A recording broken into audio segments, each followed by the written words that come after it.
কত সহ্য করা যায়।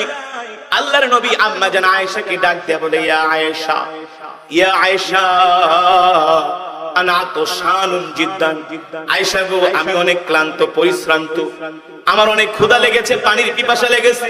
আয়েশা, ঘরের মধ্যে কোনো খাবার আছে কিনা? আম্মা জান আয়েশা বলে, গো আল্লাহর নবী, ঘরের মধ্যে কোনো খাবার নাই। আল্লাহর নবী ক্ষুধার যন্ত্রণায় রাত্রিবেলা ঘর থেকে বের হয়ে গেলেন। নবীজি রাস্তা দিয়ে হাঁটতেছেন, দেখেন সাইয়েদেনা আবু বকর ঘর থেকে বের হয়ে গেছে। আল্লাহর নবী সাইয়েদেনা আবু বকরকে ডাক দিলেন, ইয়া আবু বকর তাল, এদিকে আসো। আল্লাহর নবী আবু বকরকে নিয়ে হাঁটতেছেন, একটু দূরে যেয়ে দেখেন হযরত ওমর ঘর থেকে বের হয়ে গেছে। আল্লাহর নবী ডাক দিয়ে বললেন, আবু বকর, ওমর, তোমরা এত রাতে ঘর থেকে কেন বের হয়ে গেছো? সাইয়েদেনা আবু বকর বলল, আল্লাহর নবী, ঘরে কোনো খাবার নাই, এই কারণে ক্ষুধার যন্ত্রণায় আর ঘরে থাকতে পারি না। ক্ষুধার যন্ত্রণায় ঘর থেকে বের হয়ে রাস্তায় ঘুরতেছি পাগলের মতো। আল্লাহর নবী হযরত ওমরকে জিজ্ঞেস করলেন, ওমর, তুমি কেন ঘর থেকে বের হয়ে গেছো? হযরত ওমর বলে, গো আল্লাহর নবী, ঘরে খাবার নাই, ক্ষুধার যন্ত্রণায় ঘর থেকে বের হয়ে গেছি। আল্লাহর নবী চোখের পানি ছেড়ে দিয়া বলে, আবু বকর, তুমি যার জন্য ঘর থেকে বের হয়েছো, ওমর, তুমি যেই কারণে ঘর থেকে বের হয়েছো, আমিও একই কারণে ঘর থেকে বের হয়ে গেছি, আমার ঘরেও কোনো খাবার নাই। আল্লাহর নবী দুই সাহাবীকে দুই দিকে দুই পাশে ধরে আল্লাহর নবী বলে, চলো চলো, আমরা একজন সাহাবীর বাড়িতে যাই। আল্লাহর নবী হাঁটতে হাঁটতে হাঁটতে হাঁটতে একজন সাহাবীর বাড়িতে যেয়ে উঠলেন। হযরত সাহাবী জাবের রাদিয়াল্লাহু তাআলা আনহু আল্লাহর নবীকে দেখে এতটা খুশি হলেন, আল্লাহর নবীকে ঘরে বসতে দিলেন। আল্লাহর নবীকে ঘরে বসতে দিয়া আল্লাহর নবীর জন্য কিছু খুরমা আর তিন গেলাস শরবত বানিয়ে আল্লাহর নবীর জন্য নিয়ে আসলেন। যখন 3 গেলাস শরবত আল্লাহর নবী পান করলেন, সাইয়েদনা আবু বকর পান করলেন, সাইয়েদনা ওমর পান করলেন। আল্লাহর নবী ডাক দিয়া বলেন, আবু বকর, একটু আগে কেমন অবস্থা ছিল? সাইয়েদনা আবু বকর বলে, গো আল্লাহর নবী, একটু আগে ক্ষুধার যন্ত্রণায় কথাই বলতে পারছিলাম না। আবু বকর, তোমার কি অবস্থা ছিল? ও গো আল্লাহর নবী, একটু আগে ক্ষুধার যন্ত্রণায় আমি হাঁটতেও পারছিলাম না। অথচ হযরত ওমর হলেন কত শক্তিশালী, ঠিক কিনা বলেন?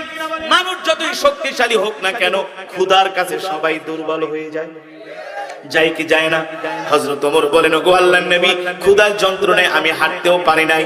আল্লাহর নবী শরবতের গ্লাসটা হাতে নিয়ে বলে, আবু বকর, মনে করেছো কি এই যে আমরা তীব্র ক্ষুধার যন্ত্রণায় 1 গ্লাস করে শরবত পান করলাম, 1 গ্লাস করে পানি পান করলাম, কাল হাসরের ময়দানে আল্লাহ তাআলার কাছে 1 গ্লাস পানিরও জবাব দিতে হবে যে তুমি আমার দেওয়া পানি খায়া তুমি তোমার শক্তিটাকে কোন কাজে ব্যয় করছো? ঠিক কিনা বলেন? আপনাদের পাশে হলো বঙ্গোপসাগর, বঙ্গোপসাগরের পানি কি খাওয়া যায় নাকি? খাওয়া যায়। বঙ্গোপসাগরের পানি হলো লবণাক্ত, সেটা খাওয়া যায় না। আমরা পানি খাই মাটির থেকে নলকূপ গেড়ে, ঠিক কিনা বলেন? কয়েক হাজার মিটার গেড়ে সেখান থেকে আমরা স্বচ্ছ পানি খাই। আপনাদের কাছে প্রশ্ন, এই স্বচ্ছ পানি বাংলাদেশের প্রধানমন্ত্রীও দেয় না, রাষ্ট্রপতিও দেয় না, আমেরিকার প্রেসিডেন্টও দেয় না, দেয় ভারতের প্রধানমন্ত্রীও দেয় না, জার্মানির প্রধানমন্ত্রীও দেয় না, ফ্রান্সের প্রধানমন্ত্রীও দেয় না। এই মাটির নিচ থেকে আমাদের জন্য স্বচ্ছ পানির ব্যবস্থা করেন কে? আরো জোরে বলুন কে? আল্লাহ তাআলা বলে, আমি তোমাদের জন্য মাটির নিচ থেকে স্বচ্ছ পানির ব্যবস্থা করি। আমি আল্লাহ গাছের মাথা থেকে তোমাদের জন্য স্বচ্ছ পানির ব্যবস্থা করি, ঠিক কিনা বলেন? আমি আল্লাহ তোমাদেরকে এত নিয়ামত দিছি, এই নিয়ামত খায়া যদি তোমরা আমার নাফরমানি করো, আমার হুকুম না মানো, কাল কিয়ামতের ময়দানে আল্লাহর আদালতে তোমাদেরকে ধরা হবে, জিজ্ঞেস করা হবে, ঠিক কিনা বলি? এবার আল্লাহর নবী বলেন, আবু বকর, ওমর, আল্লাহ তাআলা আমাদেরকে দুনিয়াতে পাঠিয়েছেন আল্লাহর গোলামি করার জন্য, ঠিক কিনা বলেন? আল্লাহর জমিনে আল্লাহর কোরআন, আল্লাহর দ্বীন বাস্তবায়ন করার জন্য। আল্লাহ আমাদেরকে শুধু টাকা ইনকাম করার জন্য পাঠায় নাই, আল্লাহ শুধু আমাদেরকে সম্পদ ইনকাম করার জন্য পাঠায় নাই, আল্লাহ শুধু আমাদেরকে দুনিয়াতে ঘর বাড়ি অট্টালিকা বানানোর জন্য পাঠায় নাই। আল্লাহর কসম করে বলি, আমরা যার যার জায়গা থেকে এক একজন দায়িত্বশীল, আমাদের দায়িত্ব তখনই পূর্ণ হবে যখন আল্লাহর জমিনে আমরা আল্লাহর কোরআনের রাজ কায়েম করতে পারবো। কোরআনের রাজ কায়েম করতে না পারলেও চেষ্টা করতে হবে, ঠিক কিনা বলেন? কি করতে হবে? চেষ্টা করতে হবে, কারণ এই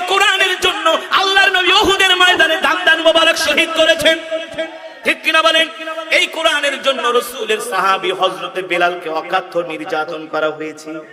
তারপরে হযরতে বেলাল এই কোরআনের আন্দোলন থেকে এক চুল পরিমাণ দূরে সরে যায় নাই। আল্লাহর নবীর সাহাবী হযরত আবু তালহা রাদিয়াল্লাহু তাআলা আনহুর শরীরের মধ্যে 70টারও বেশি তীর তার শরীরের মধ্যে নিক্ষেপ করা হয়েছে, ঠিক কিনা বলেন? একটা তীরও পিছন দিক দিয়া লাগে নাই, সবগুলো তীর তার বুকের মধ্যে লেগেছেন। কি মনে করছো যুবক? এ যুবক, তুমি কি মনে করেছো আল্লাহর নবীকে কাফিরেরা তায়েফের ময়দানে মারতে মারতে বেহুশ করে ফেলেছে, ঠিক কিনা বলেন? মক্কার কাফিরেরা তো আল্লাহর নবীকে এসে বলেছিল, ইয়া মুহাম্মদ তুমি কি চাও?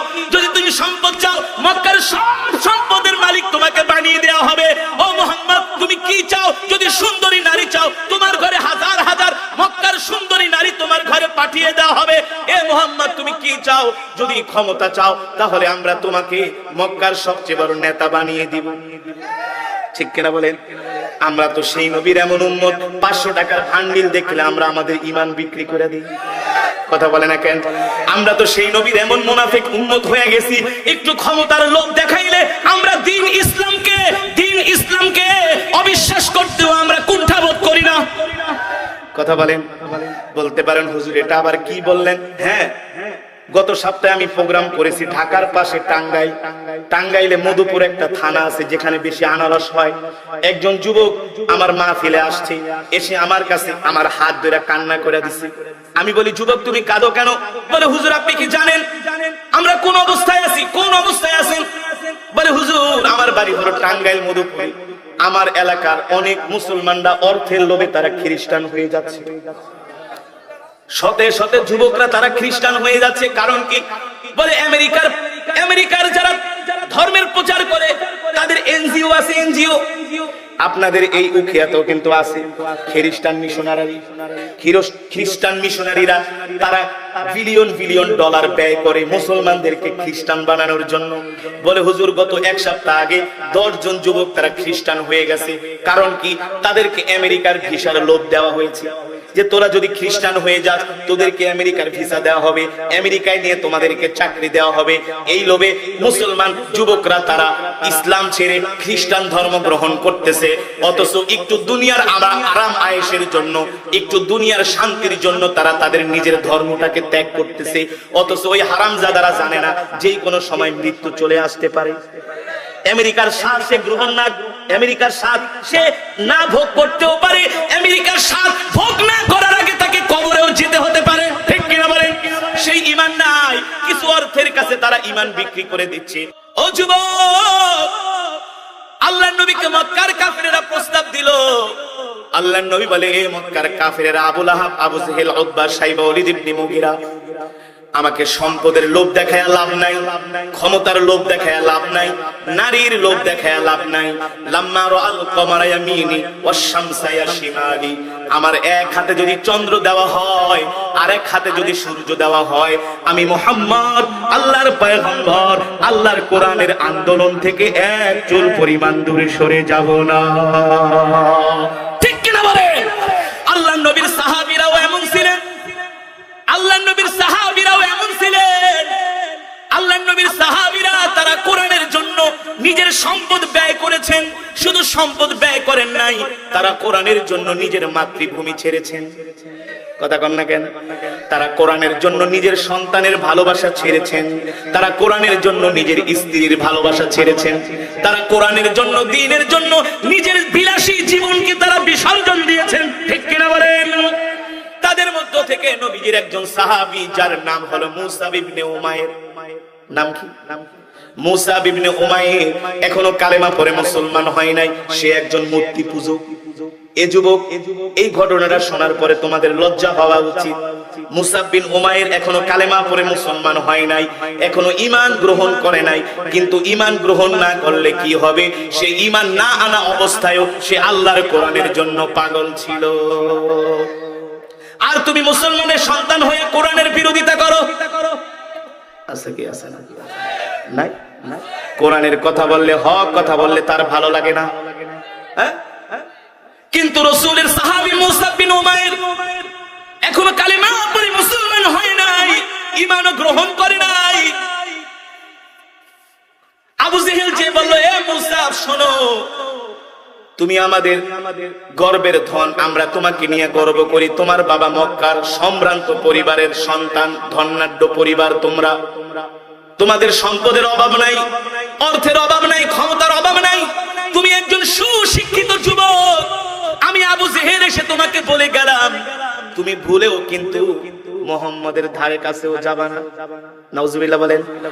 আবু জেহেলের ভয় হলো মুসাব বিন উমাইর যদি কালেমা পড়ে মুসলমান হয়ে যায়, তার দেখা দেখি আরো যুবকরা মুসলমান হয়ে যাবে।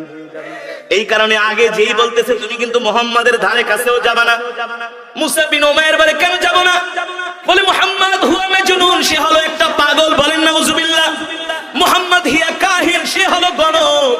মুহাম্মদ হিয়া কাযযাব, সে হলো একটা মিথ্যাবাদী। বলেন নাউজুবিল্লাহ। মুসাব বিন উমাইর আবু জেহেলের এই কথাগুলো শুনে বলে ঠিক আছে, দেখা যাক কি করা যায়। আবু জেহেল বাড়িতে চলে গেছে। এবার মুসাব বিন উমাইর মনে মনে চিন্তা করতে লাগলেন, আবু জেহেল তো আসলে অত সুবিধার মানুষ না। আবু জেহেল মুহাম্মাদের বিরুদ্ধে আমার কাছে প্রোপাগান্ডা ছড়িয়েছে, আমি আবু জেহেলের কথা বিশ্বাস করব? এটা তো হতে পারে না। আমি তো একজন শিক্ষিত যুবক, ঠিক কেন বলেন? আমি নিজের চোখে যায়া একদিন মুহাম্মদকে আমি দেখবো। সুবহানাল্লাহ বলেন। আমি নিজের চোখে যে একদিন মুহাম্মদ সাল্লাল্লাহু আলাইহি সাল্লামকে দেখবো, আসলে মুহাম্মদ পাগল কিনা। নাউজুবিল্লাহ বলেন। আসলে মুহাম্মদ গণক কিনা, আসলে মুহাম্মদ মিথ্যাবাদী কিনা। মুসাব বিন উমাইর ঘর থেকে বের হয়েছে আল্লাহর নবীকে দেখার জন্য। জাবালে আবি কুবাইসের পাহাড়ের কাছে আল্লাহর নবী সাহাবীদেরকে নিয়ে মাঝে মাঝে কোরআনের বয়ান করতেন। আল্লাহর নবীর সাহাবীরা তার কাছে আসতেন। মুসাব বিন উমাইর ওই পাহাড়ের কাছে গেলেন আল্লাহর নবীর কোরআন শোনার জন্য। তিনি নবীজির সামনে যান না, পাহাড়ের এক প্রান্তে দাঁড়িয়ে নিজেকে আড়াল করে যাতে কেউ না দেখে, দুই চোখ দিয়া কান খাড়া করে করে মুসাব বিন উমাইর আল্লাহর নবীর জবানে কোরআন শুনতেছে। জোরে কোন সুবহানাল্লাহ। কোরআনের তেলাওয়াত এমন শ্রুতিমধুর। এই যে একটু আগে আমি আপনাদের সামনে কোরআন পড়লাম, আমি জিজ্ঞেস করেছি কোরআনের তেলাওয়াত শুনলে পাথরের মতো হৃদয়টা মোমের মতো গলে যায়, ঠিক না?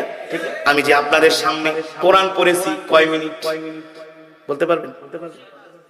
আরো বেশি, 20 মিনিটের উপরে আমি কোরআনুল কারীমের তেলাওয়াত করেছি। যুবক, তোমাদের কাছে আমার প্রশ্ন, তোমরা যে দুনিয়াতে গান শুনো, ফাইটটা যায়, সিরা যায়, লয়া যায়, খায়া যায়, আছে না?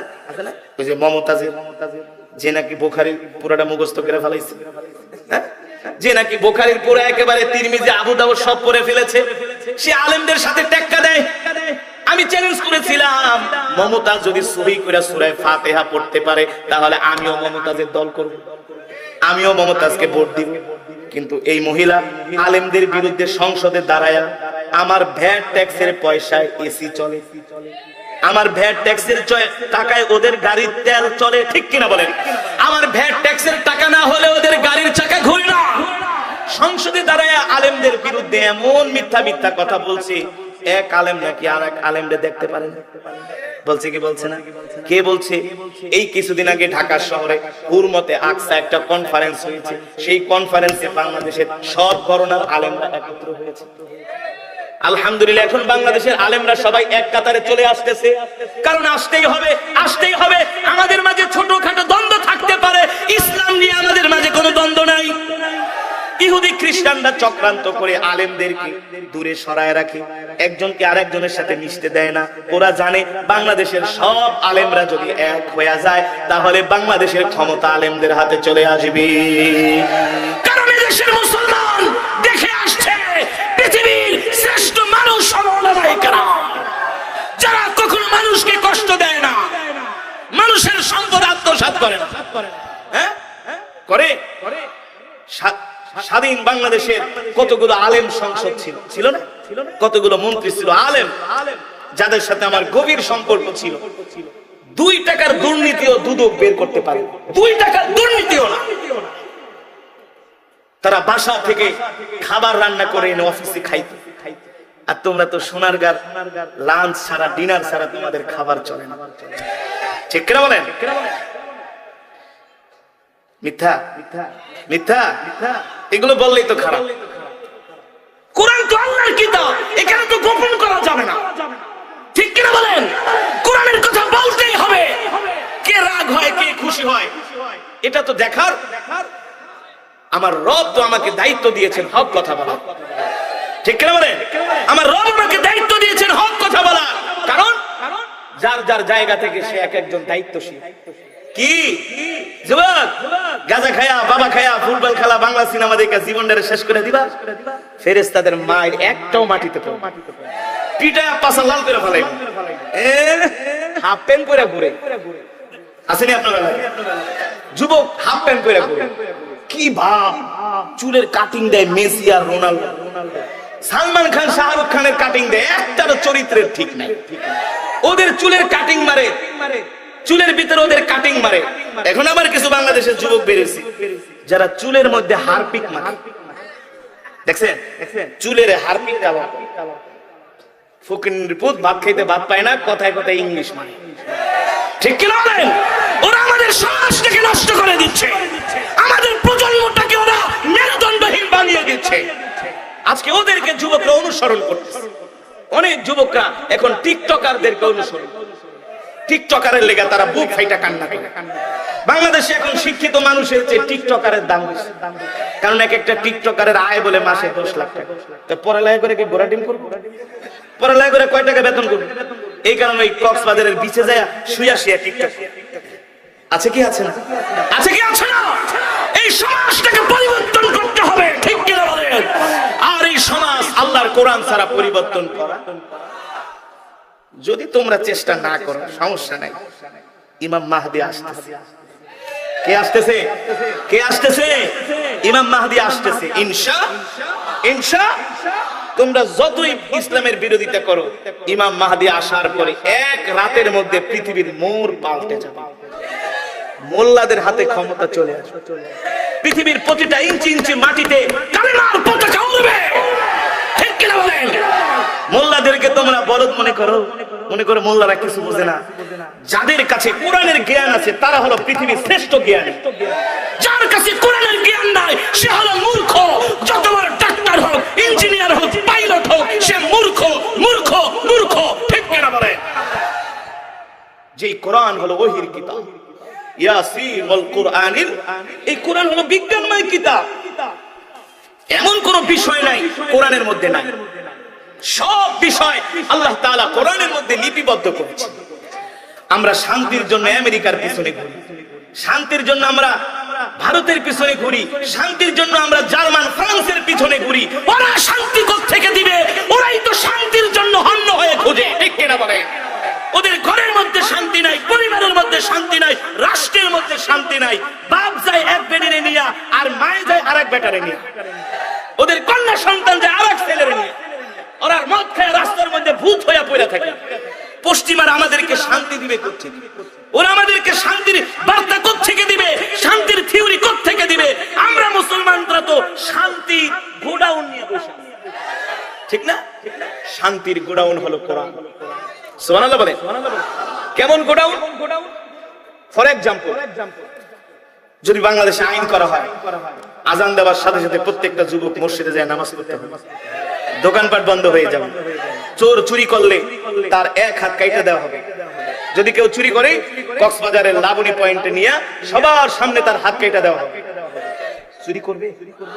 কেউ যদি দর্শন করে তাকে পাথর মেরে হত্যা করা হবে। দর্শন করবে? জোরে বলেন, করবে?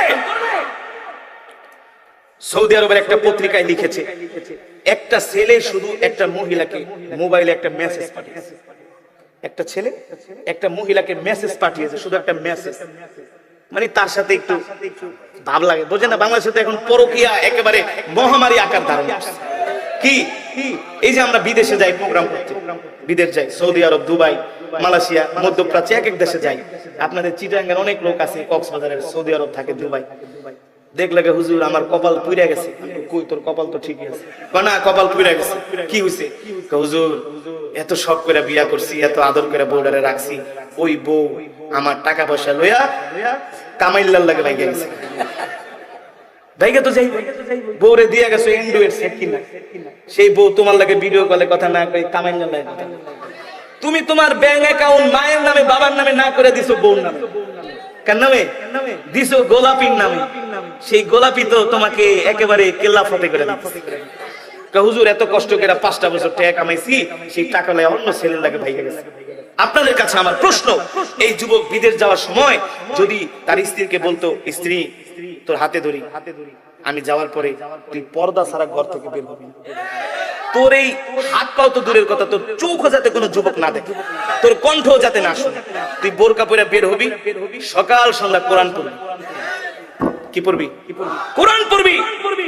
আর আর মাঝে মাঝে দাওয়াত ও তাবলীগে যায় মহিলাদের সাথে তালিমের বয়ান শুনি। কথা বলেন, কথা বলেন। ওই মহিলা জীবনে কোনোদিন পরকিয়া করতো? ওই তো বিদেশ যাওয়ার সময় আর বউরে 24 ইঞ্চি রঙিন টিভি কিনা দিয়ে গেছে, ওই স্টার জলসা দেখে ওই পাখির থেকে কেমনে পরকিয়া করতে হয়, স্বামীরে ধমক কেমনে দিতে হয় এগুলা শিখায়, স্বামীর সাথে কেমনে বাটপারি মিথ্যা কথা বলতে এগুলা শিখায়।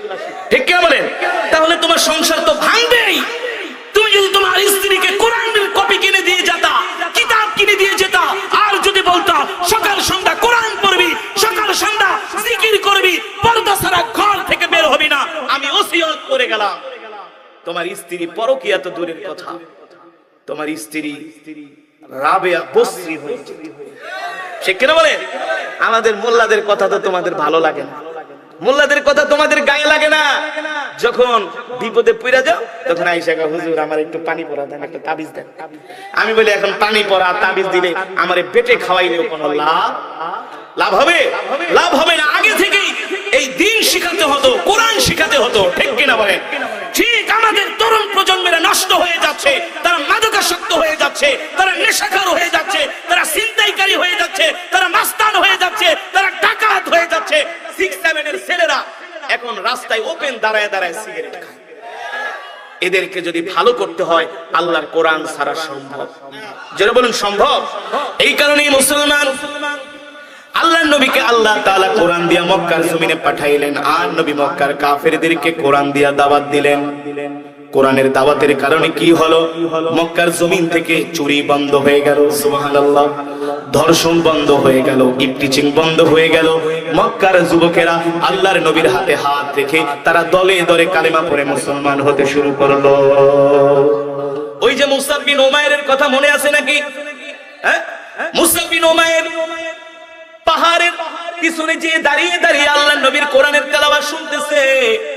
যতই কোরআন শুনে ততই মজা লাগে, আস্তে আস্তে করে সামনে আগায়, সুবহানাল্লাহ। একেবারে সামনে আগাতে আগাতে আল্লাহর নবীর মজমার এক কোণায় যে নবীজির কোরআন তেলাওয়াত শুনে, শুধু একদিন না 2 দিন না, প্রতিদিন মুসআব বিন উমাইর আল্লাহর নবীর কোরআন শুনতে যায়।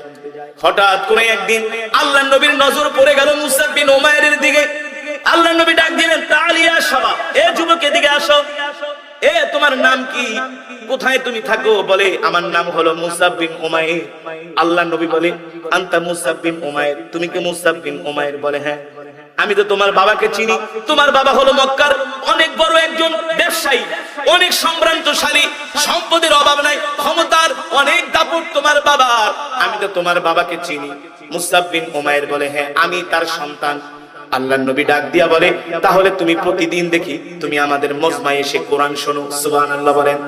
মুসআব বিন উমাইর বলে, ও আল্লাহর নবী, আবু জেহেল আমার বাড়িতে গিয়ে আমাকে বলেছে, মুসআব শোনো, তুমি মুহাম্মাদের ধারে কাছেও যাবা না। আমি জিজ্ঞেস করলাম কেন যাব না? বলে মুহাম্মদ হলো একটা পাগল। বলেন নাউজুবিল্লাহ। মুহাম্মদ হলো একটা জাদুকর, মুহাম্মদ হলো একজন গণক।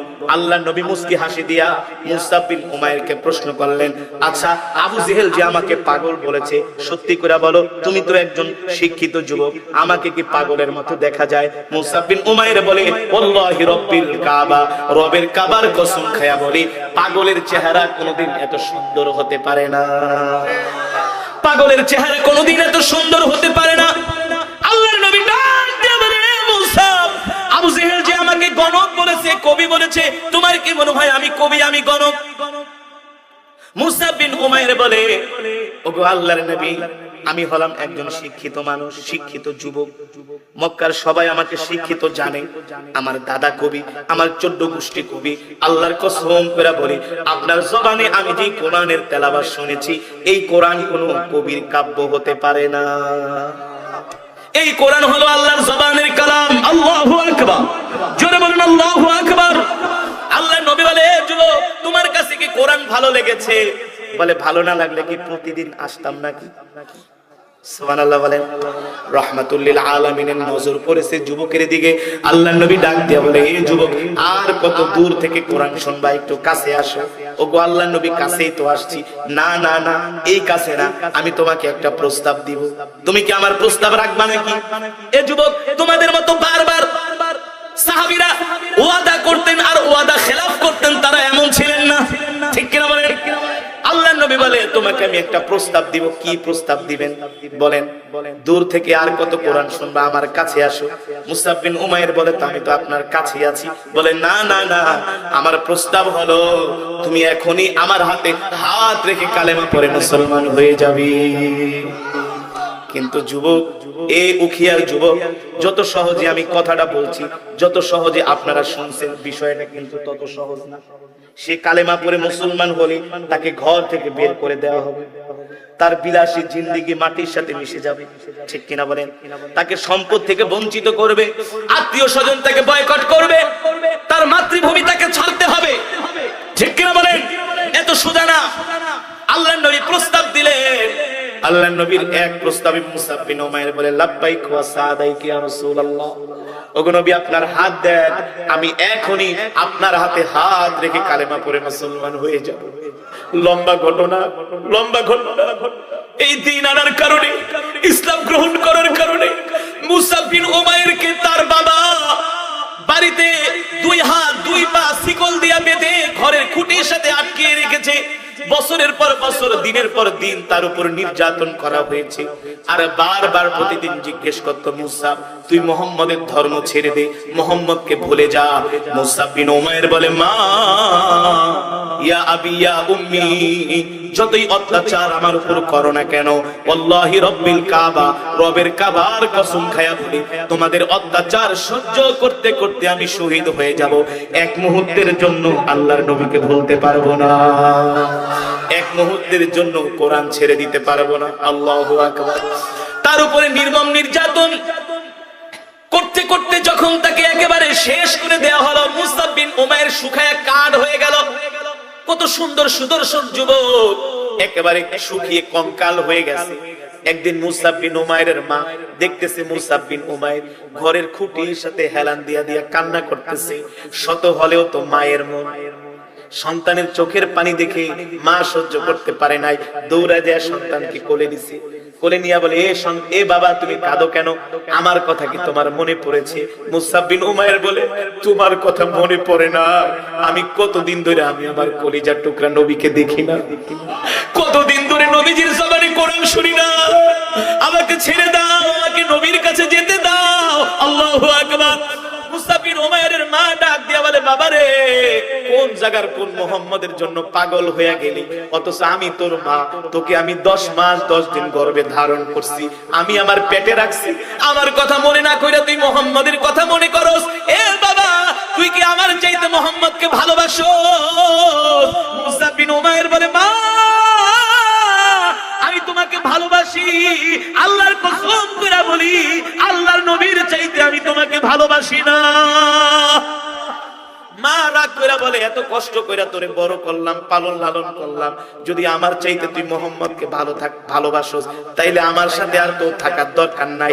মুসআব বিন উমাইরের তালাটা খুলে দিল, চাবিটা খুলে দিল, পায়ের শিকলগুলো খুলে দিল। মুসআব বিন উমাইর শুকাইতে শুকাইতে একেবারে কঙ্কাল হয়ে গেছে। মুসআব বিন উমাইর বসা ছিলেন, দাঁড়াতে পারেন না, শরীর কাঁপায়। মুসআব বিন উমাইর তার মাকে ডাক দিয়ে বলে, মা, আমাকে ক্ষমা করে দিও, আমি তোমাকে ছাড়া বাঁচতে পারবো, আল্লাহর নবীকে ছাড়া বাঁচতে পারবো না, আমি আল্লাহর নবীর কাছে চলে যাচ্ছি। মুসআব বিন উমাইর আল্লাহর নবীর বাড়ি থেকে এক দৌড় শুরু করলেন। আল্লাহর নবীর ঘরের সামনে যায়া মুসআব বিন উমাইর দাঁড়ায় আছে। আল্লাহর নবী চিনতে পারলেন না, তুমি কে?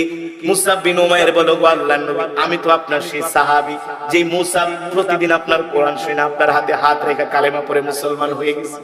আল্লাহর নবী সাহাবীর চেহারার দিকে তাকায়া নবীজি তাকে আদর করে বুকে জড়ায়া কান্না করে দিলেন।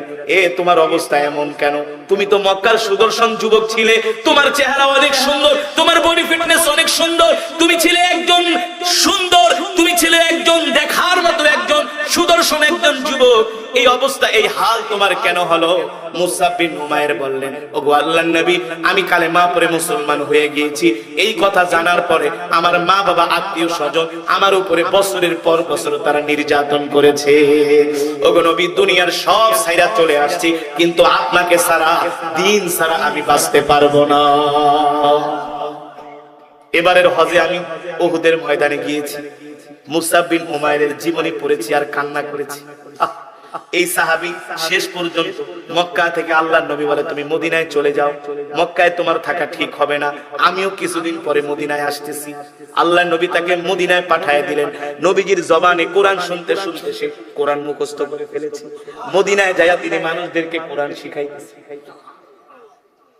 আগে ছিলেন মূর্তি পূজক, এখন হয়ে গেছেন কোরআনের শিক্ষক। নবীজি যখন মদিনায় গেলেন, মুসাব বিন উমাইর একদল যুবক নিয়ে আল্লাহর নবীর সামনে আসলেন। আল্লাহর নবী এত খুশি হয়ে গেলেন, এ মুসাব, তোমার সাথে এরা কারা? মুসাব বলেন, ওগো আল্লাহর নবী, এরা হলো কোরআনের ছাত্র। আল্লাহর নবী, কোরআনের ছাত্র মানে ওই যে আপনি কোরআন পড়তেন, আপনার জবানে কোরআন শুনতে শুনতে আমি কোরআনের সূরাগুলো মুখস্থ করে ফেলেছি, আর মদিনায় আইসা আমি যুবকদেরকে কোরআন শিখাইতেছি। আল্লাহু আকবার। লম্বা চূড়া ঘটনা। আল্লাহর নবী জিহাদের ময়দানে, উহুদের ময়দানে সাহাবীদেরকে নিয়ে মক্কার কাফেরদের বিরুদ্ধে, মক্কার 3000 কাফেরদের বিরুদ্ধে মাত্র 800 যুবক নিয়ে, 800 মুজাহিদ নিয়ে আল্লাহর নবী উহুদের ময়দানে রওনা দিলেন। সেই যুদ্ধের ময়দানে রাসূলের প্রিয় সাহাবী মুসাব বিন উমাইর আল্লাহর দ্বীনের জন্য, কোরআনের জন্য শহীদ হয়ে গেলেন। শহীদ হয়ে গেছে যুবক। আজকে সারা পৃথিবীতে 60টার উপরে মুসলিম রাষ্ট্র, 250 কোটি মুসলমান। এই কোটি কোটি মুসলমান কিভাবে হলো? ইসলাম তো আর মদিনা থেকে কচুরি পানার মতো ভেসে আসে নাই। ইসলাম এসেছে সাহাবীদের রক্তের বিনিময়ে। ইসলাম এসেছে ওলিয়া উলিয়াদের রক্তের বিনিময়ে। ইসলাম এসেছে হক্কানি আলেমদের রক্তের বিনিময়ে। ঠিক কিনা বলে? ইসলাম এসেছে সাহাবীদের বুকের তাজা রক্তের বিনিময়ে। তাজা রক্তের বিনিময়ে সাহাবীরা দ্বীনের জন্য অকাতরে তারা জীবন বিলিয়ে দিয়েছেন, শহীদ হয়ে গেছেন, নিজের জান মাল আল্লাহর রাস্তায় দান করে দিয়েছেন। এক মহিলা তার 2টা ছোট ছোট সন্তানকে নিয়ে আল্লাহর নবীর সামনে হাজির। নবীজি উহুদের ময়দানে রওনা হলেন। আয়েশা বলে, আল্লাহর নবী, এই 2টা শিশু আমি আপনাকে হাদিয়া দিলাম। আমি তোমার শিশু দিয়া কি করব? বলে, আমার কাছে তো অর্থবিত্ত কিছুই নাই, থাকলে আমি যুদ্ধের জন্য ডাল কিনে দিতাম, ঘোড়া কিনে দিতাম, তীর কিনে দিতাম। আমার কাছে 2টা সন্তান আছে, এই 2টা সন্তান আমি আপনাকে দিয়ে দিলাম। আমি তোমার 2 সন্তান দিয়ে কি করব? উহুদের ময়দানে কাফেররা যখন আপনার উপরে তীর নিক্ষেপ করবে, এই 2 সন্তানকে আপনি ডাল বানায়া আপনি আপনার নিজের শরীরকে হেফাজত করবেন। যুবক মুসলমান, সাহাবীরা দ্বীনের জন্য কত কষ্ট করেছে, জান দিয়েছে, মাল দিয়েছে, নিজের জীবনটাকে তারা আল্লাহর রাস্তায় শহীদ করে দিয়েছে। তার বিনিময়ে আজকে সারা পৃথিবীতে কোটি কোটি মুসলমান। ঠিক কিনা বলে? সাহাবীদের রক্ত না দিলে এই পৃথিবীতে ইসলাম কায়েম হতো না। রাসূলের সাহাবীরা। আর আজকে আমরা সেই নবীর উম্মত, আমরা ঠিক মতো 5টা ওয়াক্ত নামাজই পড়ি না, কোরআনের তেলাওয়াতও আমরা করি। সবার ঘরে কোরআনের কপি আছে, কিন্তু কোরআন পড়ার সময়, ফেসবুক টিপার ঠিকই সময় আছে, ইউটিউব দেখার ঠিকই সময় আছে। ঠিক কিনা বলেন? ওই মোশাররফ করিমের নাটক দেখে আর খিলখিলায়া হাসে। হ্যাঁ, এই ভারের মেঘ টিকটক দেখে আর খিলখিলায়া হাসে। কোরআন পড়ার সময় আজকে আমরা কোথায় যাচ্ছি আমাদের চিন্তা করার বিষয়। আপনারা যা ভাবতেছেন বিষয়টা কিন্তু তা না। এই বাংলাদেশ নিয়ে গভীর ষড়যন্ত্র হচ্ছে, ইসলাম নিয়ে গভীর ষড়যন্ত্র হচ্ছে। আপনাদেরকে আমি একটা তথ্য দিয়া আমি আমার আলোচনা শেষ করব। তথ্যটা দিব? তথ্যটা আপনাদের শোনার দরকার আছে। 2-3 মিনিট আমি তথ্যটা দিব, কিন্তু একজনও উঠাউঠি করবেন, আমরা মোনাজাত দিয়ে পারি। রাজি আছেন? আমি আপনাদের মেহমান, আমি কি আপনারা মেজবান। আর মেহমান এত সহজে এখানে আসে না। 12 ঘন্টা জার্নি করে আসছে, 12টা ঘন্টা। কালকে রাত্রে প্রোগ্রাম ছিল কিশোরগঞ্জ, এত কুয়াশা। যেখানে ঢাকায় আসার কথা রাত 2টায়, সেখানে ঢাকায় আসছে ভোর 4টায়। আইসা মাত্র 3 ঘন্টা ঘুমাইছে ফজরের পরে। কয় ঘন্টা? সকাল 8টায় রওনা দিছে, ঠিক 9টা বাজে এখানে এসে পৌঁছেছে। এই আপনাদের এলাকায় যে হক্কানি আলেমরা আসে, এটা আপনারা নেয়ামত মনে করবেন। কি মনে করবেন? এই হক্কানি আলেমরা যদি হক কথা না বলে, তাহলে আপনারা গোমরা হয়ে যাবেন, গোমরা বেঈমান হয়ে যাবেন, ঈমান হারা হয়ে যাবেন। হালালকে হারাম মনে করবেন, হারামকে হালাল মনে করবেন। ঠিক কিনা বলে? আলেমরা আপনাদের জন্য নিয়ামত। আলেমরা কি? ইন্নাল উলামা ওয়ারাসাতুল আম্বিয়া, উলামায়ে কেরাম নবীর ওয়ারিস। যতদিন পর্যন্ত বাংলার জমিনে আলেমরা থাকবে, আলেম মাদ্রাসা থাকবে, ততদিন পর্যন্ত বাংলার জমিনে ইসলাম থাকবে। আলেম থাকবে না, ইসলাম থাকবে। কিভাবে থাকবে? কিভাবে থাকবে বলেন? ওরা তো ওদের এজেন্ডা বাস্তবায়ন করার জন্য সর্বাত্মক চেষ্টা করছে কি করছে না? ওদের এজেন্ডা বাস্তবায়ন করার জন্য সর্বাত্মক চেষ্টা করছে।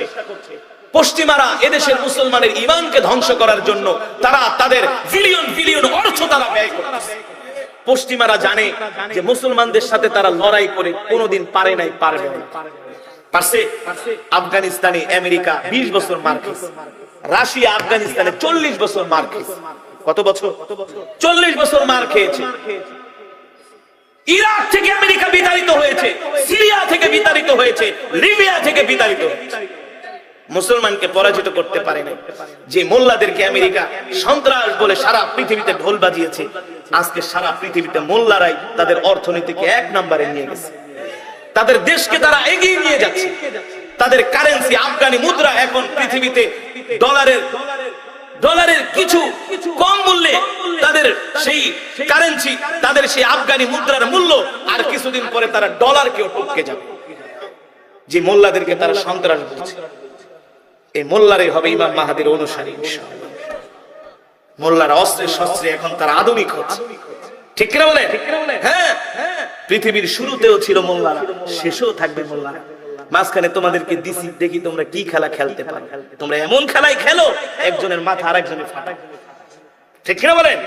আর মোল্লারা যখন ক্ষমতায় ছিলেন, মোল্লারা যখন খেলাফত কায়েম করেছিলেন, বাঘ আর বকরি এক ঘাটে পানি খেয়েছে।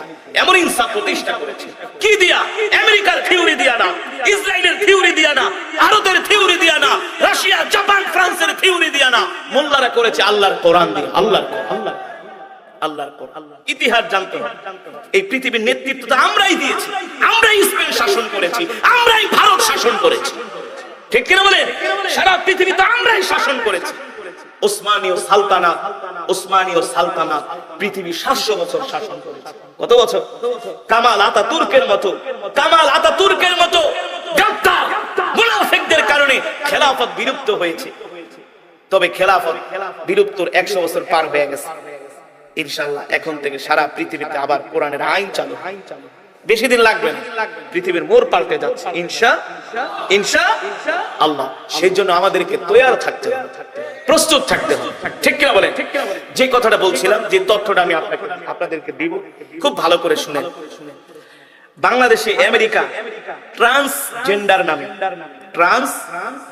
নামে অলৌকিক একটা বিষয় তারা বাংলাদেশে চালু করতে চাচ্ছে। সেটা হলো ছেলে মেয়ে হয়ে যায়, মেয়ে ছেলে হয়ে যায়। মেয়ে কি হয়ে যায়? ছেলে হয়ে যায়, ছেলে মেয়ে হয়ে যায়। ছেলে মেয়ে হওয়া, মেয়ে ছেলে হওয়া মানে কি? এক ছেলে চাইলে আরেক ছেলেকে বিয়ে করতে পারে, নাউজুবিল্লাহ। যেটাকে বলা হয় সোজা বাংলায় সমকামিতা। পুরুষে পুরুষে জিনা, যেটা কমে লুট করেছে, যেটা ইউরোপ আমেরিকানরা করছে, যেটা ইহুদিরা করছে। ওরা এখন সামরিক যুদ্ধে মুসলমানদের সাথে না পেরে তারা এখন আমাদের সাথে ব্রেনটে খেলতেছে। তারা ব্রেন দিয়ে আমাদের সাথে খেলতেছে। তারা চাচ্ছে বাংলাদেশের যুবকদের মাঝে এমন ভাবে সমকামিতা ঢুকিয়ে দিবে, বাংলাদেশের যুবকদেরকে তারা ইসলাম ছাড়া করবে, দিন ছাড়া করবে। শেষ পর্যন্ত প্রতিটা ঘরকে তারা পতিতা বানানোর চক্রান্ত করছে। তারা এই জন্য কোটি কোটি ডলার তারা ব্যয় করতেছে বাংলাদেশে। তাদের এজেন্ডা কলেজ, ইউনিভার্সিটির ছাত্রদেরকে তারা আই ওয়াশ করতেছে, ব্রেন ওয়াশ করতেছে। পুরুষ যাতে সমকামিতা করে, এটাকে বাস্তবায়ন করার জন্য বর্তমানে দেখবেন 7ম শ্রেণীর একটা ইসলাম ও মানবিক শিক্ষা একটা বই আছে। ওটার ভিতরে দেখবেন শরীফা কিভাবে ছেলে থেকে মেয়ে হলো, আবার মেয়ে থেকে কিভাবে ছেলে হলো। দেখবেন এত বিশ্রী ভাষায় এই গল্পটা লেখা হয়েছে, যেগুলো পড়লে মুসলমান সন্তানদের ঈমান আমল সব নষ্ট হয়ে যাবে। এটা তো সুদূর প্রসারী চক্রান্ত, সুদূর প্রসারী। আমেরিকা, ইউরোপে সমকামীরা তারা সাংবিধানিক ভাবে বৈধতা চায়। সাংবিধানিক ভাবে কি বোঝেন তো? মানে একটা তো আছে পুরুষ মহিলা, আর একটা আছে হিজলা। হিজলা একটা সম্প্রদায় আছে না, হিজলা একটা সম্প্রদায় আছে। আমরা তো হিজলাদেরকে হিজলা মনে করি, ঠিক কিনা বলেন? তাদেরকেও আমরা আমাদের সমাজের অংশ মনে করি, তাদেরকে আমরা ঘৃণা করি না। কিন্তু ট্রান্সজেন্ডার নামে এখন তারা যে পুরুষ মহিলা হয়ে যাচ্ছে, মহিলা পুরুষ হয়ে যাচ্ছে, এখন দেখি অনেক ছেলেরা বলে আমি নিজে ছেলে কিন্তু আমি নিজেকে মেয়ে মনে করি। নাউজুবিল্লাহ। নিজেকে কি মনে করে? মেয়ে মনে করে। অবাক হয়ে যাবেন, আমার কাছে তথ্য আছে, যদি তথ্য চান, যদি দিতে না পারি, আপনারা আরজে নীরব, একজন আরজে আছে দেখবেন রেডিওতে অনুষ্ঠান করে, আরজে নীরব, আজকে তার চ্যানেলে ঢুকবেন, ইউটিউব চ্যানেলে ঢুকে আরজে নীরব লিখে আরজে নীরবের লাইভ সার্চ দিবেন, দেখবেন তার লাইভে এসে 15 বছরের একজন কিশোর, তার 30 মিনিটের একটা লাইভ আছে, লাইভটা আপনারা শুনবেন, আপনাদের মাথা নষ্ট হয়ে যাবে, আপনাদের শরীরে ঘাম ঝরে যাবে যে কি শুনছি, কি দেখছি, কি হচ্ছে। আস্তাগফিরুল্লাহ, জোরে বলেন আস্তাগফিরুল্লাহ। আর যে নীরব, আপনারা লাইভটা শুনবেন। এদেশের মুসলমানদেরকে চরিত্রহীন করার জন্য, ইসলাম থেকে দূরে সরানোর জন্য তারা চক্রান্ত করছে। যেটা বলছিলাম, ইউরোপ আমেরিকাতে সমকামীরা তারা সাংবিধানিকভাবে বৈধতা চায়। সাংবিধানিকভাবে বৈধতাকে সাংবিধানিকভাবে তাদেরকে বৈধতা দিয়ে দেওয়া হয়েছে, মানে পুরুষে কি বলবো, আসে বলতেও লজ্জা করে, কমে লুতের বংশ। এখন কিছুদিন আগে বাংলাদেশের কয়েকটা সমকামী হারামজাদারা তারা বলতেছে তারাও বাংলাদেশে সাংবিধানিকভাবে তারা বৈধতা চায়, যাতে পুরুষ একসাথে সংসার করতে পারে। আমরা বলি এইসব যদি বাংলাদেশে করতে চাও, জুতা দিয়া পিটায়া এই দেশ থেকে তাড়িয়ে দেওয়া হবে, সবগুলোর পিঠের চামড়া খুলে দেওয়া হবে, ঠিক কি না বলেন? এগুলো আমেরিকা ইউরোপদের চক্রান্ত, আমাদের দেশকে নষ্ট করার জন্য, আমাদের দেশের যুব সমাজ, আমাদের দেশের মুসলমানের তাহজিব তামাদ্দুন ধ্বংস করার জন্য তারা চক্রান্ত করতেছে, ঠিক কিনা বলেন? এই কারণে আমাদেরকে সজাগ হতে হবে। আমি আর বেশি কিছু বললাম না, আপনারা এই লাইভটা সবাই শুনবেন। এই লাইভটা শুনলে আপনাদের সব ক্লিয়ার হয়ে যাবে যে দেশটা কোথায় যাচ্ছে। গোপনে বাংলাদেশের অনেক প্রাইভেট ইউনিভার্সিটির মধ্যে তারা এই সমস্ত সমকামী ঢুকিয়ে দিচ্ছে, আমাদেরকে তারা শেষ করে দিচ্ছে, আমাদের প্রজন্মকে তারা শেষ করে দিচ্ছে। এই কারণে আমাদেরকে সজাগ হতে হবে, আমাদেরকে জাগ্রত হতে হবে, আমাদেরকে সঠিক পথে চলতে হবে। আর সঠিক পথে চলতে হলে আল্লাহর কোরআন ছাড়া আমাদের চলার কোনো উপায় নাই। আল্লাহর নবী যখন মক্কার জমিনে কাফেরদেরকে বলতেন, কাফেররা, আবু জেহেল, আবু লাহাব, উতবা, শাইবা, ওলীদ ইবনে মুগিরারা, শোনো, আমি আল্লাহর নবী, তোমরা এক আল্লাহর প্রতি ঈমান আনো, আমাকে নবী হিসেবে মেনে নাও, তোমরা যেই মূর্তি পূজা করো এই মূর্তি পূজা তোমরা বন্ধ করে দাও, ঠিক কিনা বলেন? আল্লাহর নবী যখন এই ঘোষণা দিলেন, মক্কার কাফেরেরা আল্লাহর নবীর বিরুদ্ধে এমন কোন ষড়যন্ত্র নাই, এমন কোন চক্রান্ত নাই আবু জেহেলরা করে নাই, এমন কোন ষড়যন্ত্র নাই তারা বাদ রাখে নাই। আল্লাহ তাআলা ডাক দিয়া বলেন, হাবিব ওয়ালা ইয়াখশাউনা আহাদান ইল্লাল্লাহ, আপনি আল্লাহ ছাড়া কাউকে ভয় পাবেন না, আমি আল্লাহ আপনার নিরাপত্তা দানকারী, ঠিক কিনা বলেন? আলা লাহুল খালকু ওয়াল আমর, তাবারাকাল্লাহু রাব্বুল আলামিন। আবু জেহেলদের দোসরদেরকে ডাক দিয়া বলে দেন, এ আবু জেহেল, আমার রবের ঘোষণা, আলা লাহুল খালকু ওয়াল আমর, তাবারাকাল্লাহু রাব্বুল আলামিন। মক্কার জমিনে কোরআনের তেলাওয়াত চলবে, কোরআনের কথা চলবে, ঠিক কিনা বলেন? আমি মুহাম্মদ সাল্লাল্লাহু আলাইহি সাল্লাম আজ থেকে ঘোষণা দিলাম, আসমান যার আইন চলবে তার, জমিন যার বিধান চলবে তার, আল্লাহর জমিনে কোনো কুফরি মতবাদ চলতে পারে না, ঠিক কিনা বলেন? পৃথিবীর জমিনে অন্য কোন মতবাদ দিয়া শান্তি প্রতিষ্ঠা করা যায় না। যায়, স্বাধীনতার 50 বছর ধরে গণতন্ত্র দেখে আসছে, ঠিক কিনা বলেন? গণতন্ত্র হলো একটা ভণ্ডামি, একটা ধোঁকাবাজি। পৃথিবীতে গণতন্ত্রের মোড়ল হলো আমেরিকা। কে? পশ্চিমা নেটো শক্তি, ইউরোপীয় ইউনিয়ন, ইসরায়েল। বর্তমানে পৃথিবীতে সবচেয়ে বড় সন্ত্রাস হলো আমেরিকা, ইসরায়েল। নেটো যত দেশ আছে তারা হলো সন্ত্রাসের দোসর, ঠিক কিনা বলেন? আশ্রয়দাতা, প্রশ্রয়দাতা। সুতরাং এই গণতন্ত্র দিয়া কখনো মানুষ শান্তি পায় নাই, পাবেও না। পেয়েছে বলেন? পৃথিবীর কোন দেশে শান্তি আছে? মারামারি, কাটাকাটি, হানাহানি, হিংসা, বিদ্বেষ এক দেশের সাথে আরেক দেশের যুদ্ধ লাগায় সব সময়। এই যে ইসরায়েল তার গোয়েন্দাদেরকে দিয়া 3 দিন আগে ইরানে হামলা করিয়েছে পাকিস্তানে, আবার পাকিস্তান হামলা করেছে ইরানে, ঠিক কিনা বলেন? তারা চেয়েছিল ফিলিস্তিনের যুদ্ধটা তারা ইসরায়েল থেকে বের করে মুসলমান রাষ্ট্রের মধ্যে ঢুকিয়ে দিবে, কিন্তু আলহামদুলিল্লাহ আল্লাহ তাআলা 2 দেশের রাষ্ট্রপ্রধানদেরকে শুভ বুদ্ধির উদয় হয়েছে, তারা বুঝতে পেরেছে এটা আমেরিকা আর ইসরায়েলের চাল, এই কারণে যুদ্ধ বন্ধ হয়ে গেছে, ঠিক কিনা বলেন? এই গেল গণতন্ত্র। পৃথিবীর গণতন্ত্রের রাষ্ট্রের প্রধান মোড়ল হলো আমেরিকা। সে ইরাকে 10 লক্ষ মুসলমান হত্যা করেছে, লিবিয়াতে 2 লক্ষ মুসলমান শহীদ করেছে, পুরো সিরিয়াটাকে তারা অগ্নিগর্ভ বানিয়ে দিয়েছে, আফগানিস্তানকে তারা মাটির সাথে মিশিয়ে দিয়েছে, ঠিক কিনা বলে? এখন তাদের নজর পড়েছে আমাদের এই মাতৃভূমি, এখন তাদের নজর পড়েছে বাংলাদেশে। তারা জানে বাংলাদেশের মুসলমান হলো ধর্মপরায়ণ, ঠিক কিনা বলে? ওই দিন আমি একটা ওয়েবসাইটে ঢুকেছি, ইসরায়েলের যে সেটেলার জিউস, যারা ইসরায়েলের ইহুদি যুবক, বাংলাদেশের নাম বললে তারা বলে হ্যাঁ বাংলাদেশকে আমরা চিনি, বাংলাদেশ কুল্লু মুসলিম, বাংলাদেশ পুরাটাই মুসলমান দেশ। ওরা বলে যে তোমরা ইসরায়েলের বিরোধিতা করো কেন, তোমরা ফিলিস্তিনের পক্ষে কেন? আমরা বলি আমরা তো মুসলমান। ওরা বলে মুসলমান নাকি সন্ত্রাস। জোরে বলেন নাউজুবিল্লাহ। আজ পর্যন্ত পৃথিবীর কেউ বলতে পারে নাই আমরা মুসলমানরা কারো মন্দিরে হামলা করেছি। আজ পর্যন্ত কোন ধর্মাবলম্বী বলতে পারবে না কারো গির্জায় আমরা আক্রমণ করেছি। আজ পর্যন্ত কোন বৌদ্ধ ধর্মাবলম্বীরা বলতে পারবে না আমরা কোন বৌদ্ধর গায়ে হাত দিয়েছি। আজ পর্যন্ত পৃথিবীর কোন মিডিয়া দেখাতে পারবে না আমরা কারো ধর্মগ্রন্থে আগুন দিয়েছি। তোমরাই তো বারবার আমাদের কোরআনের কপিতে আগুন লাগাও, তোমরা সুইডেনে কোরআনের কপিতে আগুন দাও, নিউজিল্যান্ডে তোমরা মসজিদে হামলা করো, ইতালিতে তোমরা মসজিদে হামলা করো, ডেনমার্কে তোমরা প্রতিনিয়ত কোরআন পড়াও, ঠিক কিনা বলে? তাহলে পৃথিবীতে সন্ত্রাস কারা?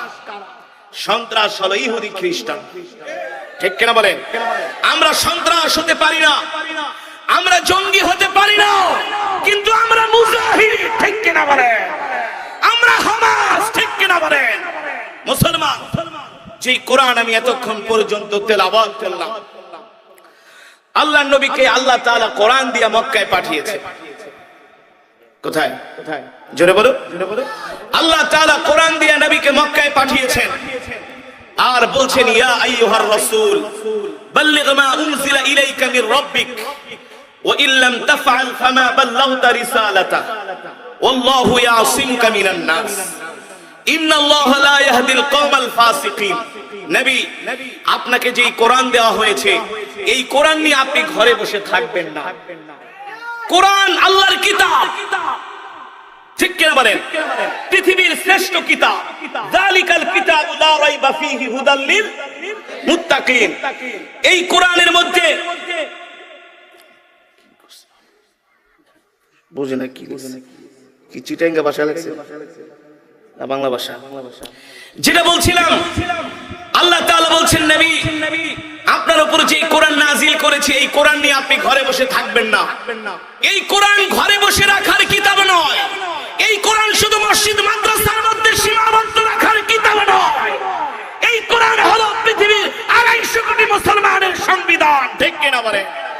এই কোরআন হলো মুসলমানের, জোরে বলুন, যালিকাল কিতাবু লা রাইবা ফীহি হুদাল লিল মুত্তাকিন।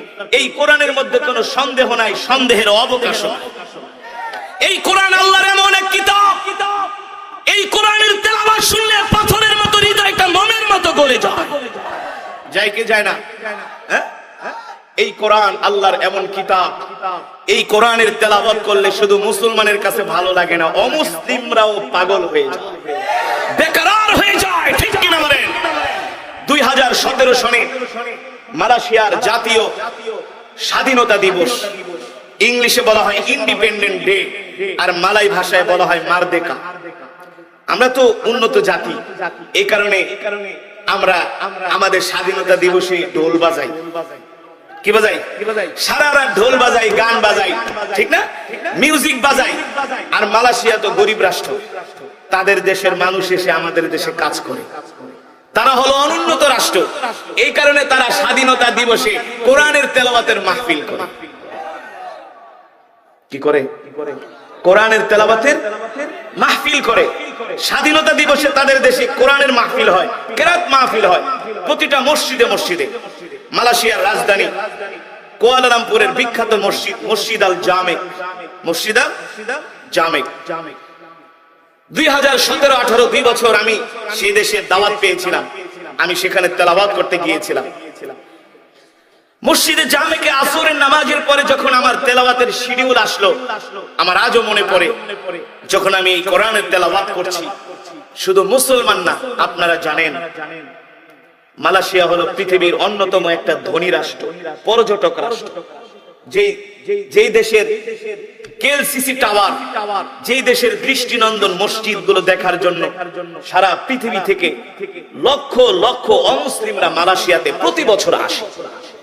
প্রতি বছর যখন আমি তেলাওয়াত করছি, আমার মনে আছে বাদ আসর শত শত অমুসলিম ছেলে মেয়েরা তারা মসজিদের বাউন্ডারিতে দাঁড়ায় বলতেছে, আমাদেরকে তোমাদের মসজিদে ঢুকতে দাও, আমরা তোমাদের ধর্মীয় কিতাবের তেলাওয়াত শুনব। শত শত শত শত মসজিদ কর্তৃপক্ষ বলছেন, তোমাদেরকে যে আমরা আমাদের মসজিদে ঢুকতে দিব, তোমাদের গায়ে যে পোশাক, এই পোশাক পরে মুসলমানের মসজিদে ঢোকা যাবে? কারণ মুসলমানের মসজিদে ঢুকতে হলে ঢিলে ঢালা পোশাক পরতে হয়, পুরো শরীর ঢাকতে হয়। তো ইহুদি খ্রিস্টানরা কি পরে এটা তো আপনারাই ভালো জানেন, নাকি? ওদের সব গাবতলি সদরঘাট সব দেখা যায়। এভাবে কি মসজিদে ঢুকতে দেয়া যায়? কিন্তু ওই দেশের মসজিদ কর্তৃপক্ষ কিছু ইউনিফর্ম রাখে, বোরকার মতো পোশাক, ওগুলো মহিলাদেরকে পরিয়ে পরিয়ে তারা মসজিদে ঢুকতে দেয়। তারা মুসলমানের মসজিদ দেখে, ধর্মীয় গ্রন্থ তারা শোনে। যখন আমি দেখলাম অনেক ছেলে মেয়েরা অমুসলিম দাঁড়িয়ে আছে, জিজ্ঞেস করলাম, ভাই ওরা কেন দাঁড়িয়ে আছে? বলে, ওরা আমাদের ধর্মীয় গ্রন্থের তেলাওয়াত শুনতেছে। জোরে বলুন আল্লাহু আকবার। তারা আমাদের ধর্মীয় গ্রন্থের তেলাওয়াত শুনতেছে। যখন তেলাওয়াত শেষ হয়ে গেল, মাগরিবের নামাজের আজান হয়ে গেল, আমাকে ওই দেশের একজন বিখ্যাত কারি শেখ আত-তিরমিজি তিনি বলেন, হযরত চলেন আমরা ইফতার করব। আমি বললাম, ইফতার মানে? আজকে আবার কিসের ইফতার? বলে, আমরা প্রতি বছর আমাদের স্বাধীনতা দিবসে আমরা রোজা রাখি। মসজিদে আমভাবে তারা ইফতারের আয়োজন করে, আমভাবে তারা ইফতারের আয়োজন করে। দুঃখ হয়, কষ্ট হয়, মালয়েশিয়ার চাইতে আমাদের দেশে মুসলমান বেশি, ঠিক কিনা বলেন? সেই দেশের যিনি প্রেসিডেন্ট আনোয়ার ইব্রাহিম, এবারের জাতিসংঘের অধিবেশনে তিনি আমেরিকাতে গিয়েছিলেন। আমেরিকায় যাওয়ার পরে নিউ ইয়র্কের একটা মসজিদ, বিখ্যাত মসজিদ আল বুখারী, সেই মসজিদে মালয়েশিয়ার প্রধানমন্ত্রী আনোয়ার ইব্রাহিম তিনি নিজে জুমার নামাজের ইমামতি করছেন। জুমার নামাজের ইমামতি করছে। আর আমরা বাংলাদেশে যাদেরকে নেতা মানি, বোম মারলেও সূরা ফাতিহা সহি করে পড়তে পারে না, ঠিক কিনা বলেন? মুসলমান, যেটা বলছিলাম, এই কোরআন হলো আল্লাহর জবানের কালাম। আল্লাহ তাআলা আমার নবীর উপরে কোরআন নাযিল করেছেন। আর আল্লাহ তাআলা বলছেন, ওয়া নুনাজ্জিলু মিনাল কুরআনি মা হুয়া শিফাa'un ওয়া রাহমাতুল লিল মুমিনিন ওয়া লা ইয়াজিদুয যালিমিনা ইল্লা খাসারা। আল্লাহ রাব্বুল আলামিন বলেন, নবী আমি আল্লাহ আপনার উপর কোরআন নাযিল করেছি মানুষের মুক্তির জন্য, ঠিক কিনা বলেন? এই কোরআন আল্লাহ তাআলা আমার নবীর উপরে নাযিল করেছেন আমাদের হেদায়েতের জন্য, বলেন সুবহানাল্লাহ। আজকে আমাদের তরুণ সমাজ নষ্ট হয়ে যাচ্ছে, আজকে আমাদের তরুণ সমাজ তারা মাদকাসক্ত হয়ে যাচ্ছে, আজকে আমাদের তরুণ সমাজ তারা গাঁজাখোর হয়ে যাচ্ছে, ঠিক কিনা বলেন? আমাদের তরুণ সমাজ তারা ইয়াবাখোর হয়ে যাচ্ছে। আমাদের তরুণ সমাজের মাঝে আজকে দ্বীন নাই, ধর্ম নাই, ইসলাম নাই।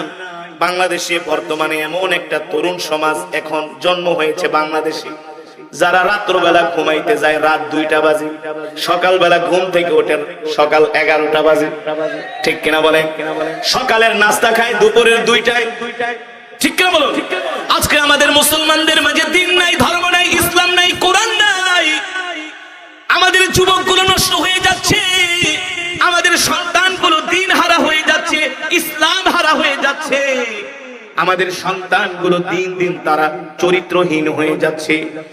এই চরিত্রহীন যুব সমাজকে, এই মুসলমানদেরকে যদি দ্বীনের পথে, ইসলামের পথে আনতে হয়, এই সমাজটার মধ্যে যদি শান্তি প্রতিষ্ঠা করতে হয়, গণতন্ত্র দিয়া, সমাজতন্ত্র, রাজতন্ত্র দিয়া শান্তি প্রতিষ্ঠা করা যাবে না। শান্তি প্রতিষ্ঠা করতে হলে মদিনার ইসলাম প্রতিষ্ঠা করতে হবে। আল্লাহ তাআলা আমার নবীর উপরে যে কোরআন নাজিল করেছেন, সেই কোরআন প্রতিষ্ঠা করতে হবে। ঠিক কিনা বলেন? মুসলমান, আমি যে কোরআন তেলাওয়াত করলাম, এই কোরআন আল্লাহ তাআলা আমার নবীর উপরে শুধু খতম পড়ার জন্য নাজিল করে নাই। ঠিক কিনা বলেন? আমরা কিছু মুসলমানরা মনে করি যে আল্লাহ শুধু কোরআন নাজিল করছে খতম পড়ার জন্য। বাপ মারা যাবে, 40 দিন পরে 10টা গরু জবাই করে 10,000 মানুষকে জনমের খাবার খাওয়াবে, আর এক খতম কোরআন পড়ে মনে করি আমরা কোরআনের হক আদায় করে ফেলেছি। আল্লাহর কসম করে বলি, 40 নামে এক খতম কোরআন পড়লেই কোরআনের হক আদায় হয়ে যাবে না। ঠিক কিনা বলেন? বছরে একবার খতমে তারাবি পড়লেই কোরআনের হক আদায় হয়ে যায় না। রমজান মাসে 1 মাস কোরআন পড়লেই কোরআনের হক আদায় হয়ে যায় না। যদি এইভাবেই কোরআনের হক আদায় হয়ে যেত, তাহলে আমার নবীকে উহুদের ময়দানে যাওয়ার কোনো দরকারই ছিল না। আমার নবীকে তায়েফের ময়দানে যাওয়ারই দরকার ছিল না। ঠিক কিনা বলেন? আমার নবীকে জিহাদের ময়দানে যাওয়ার কোনো প্রয়োজনই ছিল না। যদি শুধু কোরআন তেলাওয়াত করলেই কোরআনের হক আদায় হয়ে যেত, তাহলে আমার নবী 63 বছর জিন্দেগিতে 27 বার সশরীরে যুদ্ধের ময়দানে অংশগ্রহণ করার কোনো প্রয়োজনই ছিল না। ঠিক কিনা বলেন? বর্তমানে বাংলাদেশে এমন কিছু মুসলমান আছে যারা কোরআনের তেলাওয়াতকে অসম্ভব ভালোবাসে। কি করে? কোরআনের তেলাওয়াতকে অসম্ভব ভালোবাসে। অনেক বড় বড় এমপি, মন্ত্রী, উচ্চ পদস্থ কর্মকর্তা বলে, হুজুর আপনার তেলাওয়াত শুনলে এত ভালো লাগে, এত মজা লাগে, কিন্তু হুজুর আমার একটা সাজেস্ট, আমি আপনাকে সাজেস্ট করছি, আমি আপনাকে একটা পরামর্শ দিচ্ছি, আপনি শুধু কোরআনের তেলাওয়াতই করবেন, ওয়াজ করার দরকার নেই। কি করার দরকার নেই? বাংলাদেশের নাম করা একজন এমপি আছে আমাদের ঢাকা শহরে, সে কয়, হুজুর আমি তো মনে করেন ঘুমায়ও আপনার কোরআন তেলাওয়াত শুনি, গাড়িতে বয়েও শুনি, 70 রাকাত নফল নামাজ পড়ে গিয়ে সারা রাত নামাজ পড়ে। হুজুর আপনি যে এত গরম গরম ওয়াজ করেন, এটা তো আমি জানতাম না, এটা আমি জানতাম না। এই সমাজে, এই দেশে কিছু মুসলমান আছে, তাদের কাছে কোরআনের তেলাওয়াত মজা লাগে, কিন্তু কোরআনের কথা ভালো লাগে না। ঠিক কিনা বলেন? এটা হলো আবু জেহেলদের সমাজ। আবু জেহেলরাও রাত্রবেলা না ঘুমিয়ে রাত 3টা বাজে কাবার চত্বরে এসে আবু জেহেল নবীজির কোরআন শুনতে। কিন্তু নবী যখন এই কোরআনের কথা বলতেন, আবু জেহেল শোনো, মূর্তি পূজা করা যাবে না, এই কপাল দিয়া আল্লাহ ছাড়া কারো পায়ে সিজদা দেওয়া যাবে না। আবু জেহেল চুরি চামারি বন্ধ করতে হবে। ঠিক কিনা বলেন? আবু জেহেল তো ছিল আমানতের খেয়ানতকারী, নাম্বার 1 চিটা। মানুষের সম্পদ লুণ্ঠন করত, জনগণের সম্পদ তসরুফ করত। আল্লাহ নবী বলতেন, আবু জেহেল এই সমস্ত অন্যায় কাজ করা যাবে না, এগুলো ইসলাম সমর্থন করে না। ঠিক কিনা বলেন? আল্লাহ নবী যখন আবু জেহেলদের সামনে কোরআনের হক কথা বলা শুরু করলেন, তখনই আবু জেহেলদের চোখে আল্লাহ নবী সন্ত্রাস হয়ে গেলেন, মিথ্যাবাদী হয়ে গেলেন, শায়ের হয়ে গেলেন, কাহিন হয়ে গেলেন। ঠিক কিনা বলেন? কিন্তু এই কোরআন আল্লাহর জবানের কালাম, আল্লাহর কসম করে বলি, শুধু কোরআন তেলাওয়াত করলেই কোরআনের হক আদায় হয়ে যাবে না। এই যুবক, আল্লাহর নবীর হাদিস আমার বানানো কথা না। আল কুরআনু হুজ্জাতুল লাকা ওয়া আলাইকা। আমাদের প্রতি কোরআনের হক আছে। সন্তানের প্রতি বাবার যেমন হক আছে, বাবার প্রতি সন্তানের যেমন হক আছে, স্ত্রীর প্রতি স্বামীর যেমন হক আছে, স্বামীর প্রতি স্ত্রীর যেমন হক আছে, এমপির প্রতি জনগণের যেমন হক আছে, জনগণের প্রতি এমপির যেমন হক আছে, প্রধানমন্ত্রী জনগণের প্রতি যেমন হক আছে, জনগণেরও প্রধানমন্ত্রীর প্রতি হক আছে।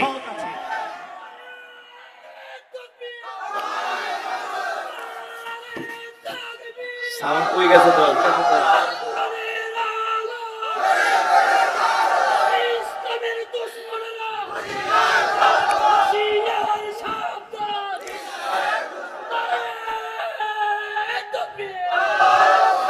আপনারা কি দুর্বল হয়ে গেছেন? তাকবীর দিতে পারেন না? ইমানি শক্তি নাই? এখন আর কণ্ঠে বল নাই? নির্বাচনের সময় তো ঠিকই চিল্লাইছেন, রাত 2টা পর্যন্ত মিছিল করছেন, ক্যাম্পেইন করছেন। হ্যাঁ, ফুটবল খেলা ক্রিকেট খেলা দেখতে গেলে গোল মারলে 1 লাফ দিয়ে 3 হাত উপরে উঠা যায়, পরে বেলেরও কোনো খবর থাকে না, চেইনেরও কোনো খবর থাকে না, অনেকজনের লুঙ্গি খুলে যায়। হ্যাঁ, আর কোরআনের মজমায় এসে আল্লাহু আকবারের তাকবীর দিবেন, এত আস্তে কেন? এত আস্তে কেন? আল্লাহু আকবারের ধ্বনি তো মুমিনের সবচেয়ে বড় অস্ত্র, সবচেয়ে বড় হাতিয়ার। ঠিক কি না বলেন? ট্যাঙ্কের চেয়ে, কামানের চাইয়ে, ফাইটার যুদ্ধ বিমানের চাইয়ে আল্লাহু আকবারের ধ্বনি সবচেয়ে বেশি পাওয়ারফুল, যেটা কিনা বাতিলের হৃদয়ে আঘাত করে। শাহজালাল মুজাররাদ ইয়ামানি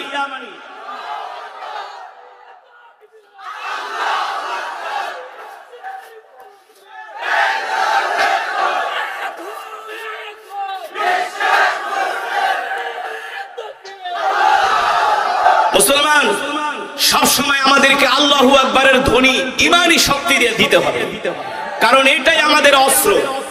ঠিক কিনা বলেন? পৃথিবীর পরাশক্তি আমেরিকা ইসরায়েলের বিরুদ্ধে হামাস যুদ্ধ করতেছে, প্রায় 3 মাসের উপরে হয়ে গেছে। ঠিক না?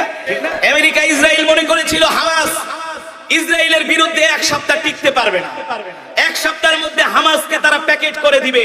কিন্তু আমেরিকার পত্রিকা রয়টার্স লিখতেছে, ইসরায়েলের পত্রিকা দৈনিক হারেস লিখতেছে, ইসরায়েল মনে হয় হামাসের চোরাবালিতে আটকায় গেছে। হামাস এত শক্তি কোত্থেকে পায়? হামাস এত শক্তি কোত্থেকে পায়? হামাস যখন ইসরায়েলের ট্যাঙ্কের উপরে হামলা করে, তখন হামাস কি রাম রাম বলে, জয় শ্রীরাম বলে, কি বলে? জোরে বলুন, কি বলে মুসলমান? হামাস আল্লাহু আকবারের ধ্বনি দেয়। ঠিক কিনা বলেন? আল্লাহু আকবারের ধ্বনি দিলে ঈমান বেড়ে যায়, ঈমানের পাওয়ার চলে আসে। ঠিক কিনা বলেন? আর আল্লাহু আকবারের ধ্বনি এটা কোনো গোষ্ঠীর স্লোগান নয়, এটা কোনো দলের স্লোগান নয়, 250 কোটি মুসলমানের স্লোগান হলো আল্লাহু আকবারের ধ্বনি। কিছু নাস্তিক মুরতাদ বলে এই স্লোগান নাকি জঙ্গিদের স্লোগান। আল্লাহু আকবারের স্লোগান দিলে যদি জঙ্গি হয়ে যায়, আমি 1000 বার জঙ্গি হতে রাজি, আমি 1000 বার জঙ্গি হতে রাজি। ঠিক কিনা বলেন মুসলমান?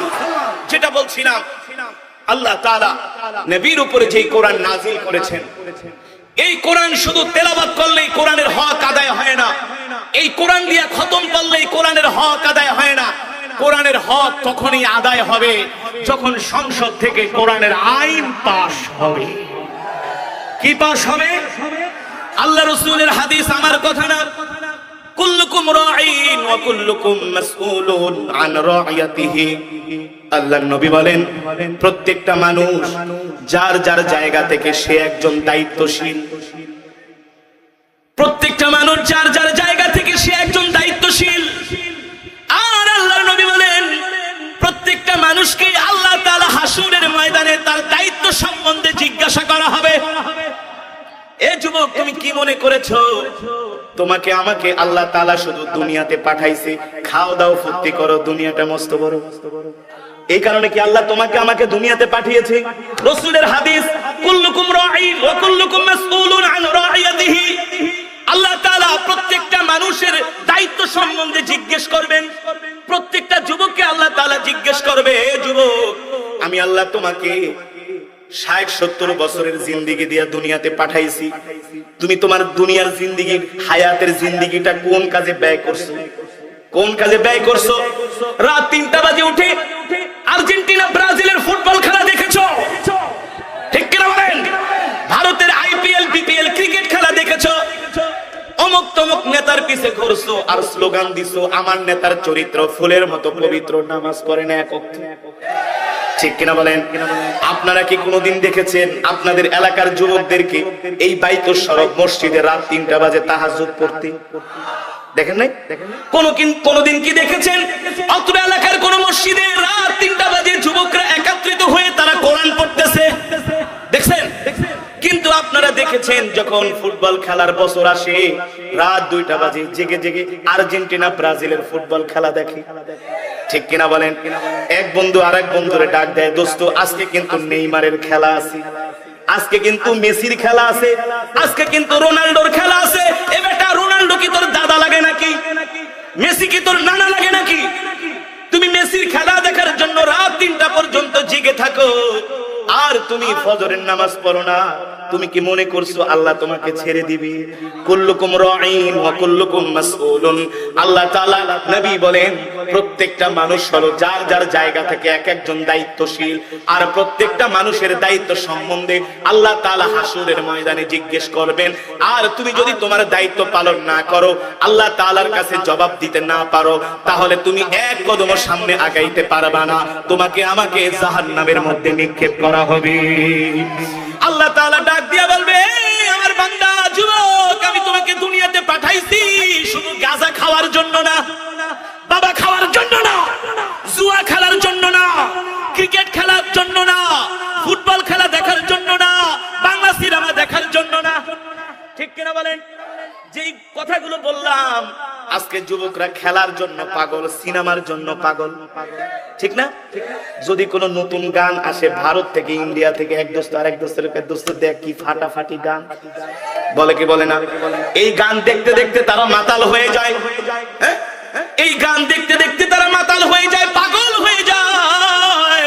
আল্লাহর নবী বলে, যুবক, তোমাকে আল্লাহ গান দেখার জন্য দুনিয়াতে পাঠায় নাই। তোমার হায়াতের জিন্দেগির প্রত্যেকটা সেকেন্ডের হিসাব আল্লাহর কাছে দিতে হবে। প্রতিটা ভাতের হিসাব দিতে হবে। কিসের হিসাব? জোরে বলুন, কিসের হিসাব? প্রত্যেকটা ভাতের হিসাব দিতে হবে। এক গ্লাস পানি যে তুমি খেয়েছো, এই এক গ্লাস পানির হিসাবও দিতে হবে। রাসূলের হাদিস দলিল দিব। আল্লাহর নবী একদিন ঘর থেকে বের হয়ে গেছেন, নবীর ঘরে খাবার নাই। কি নাই? জোরে বলেন। আল্লাহর নবী রাহমাতুল লিল আলামিন, দো জাহানের বাদশার ঘরে খাবার নাই, আর আমরা তার উম্মত বঙ্গোপসাগর থেকে ধরে ধরে কত ধরনের মাছ খাই। হ্যাঁ, রূপচাঁদা মাছ খাও, সামুদ্রিক বড় বড় মাছ খাও। মাঝে মাঝেই দেখি 200 কেজি 150 কেজি ওজনের মাছ ধরছে কক্সবাজারের টেকনাফে।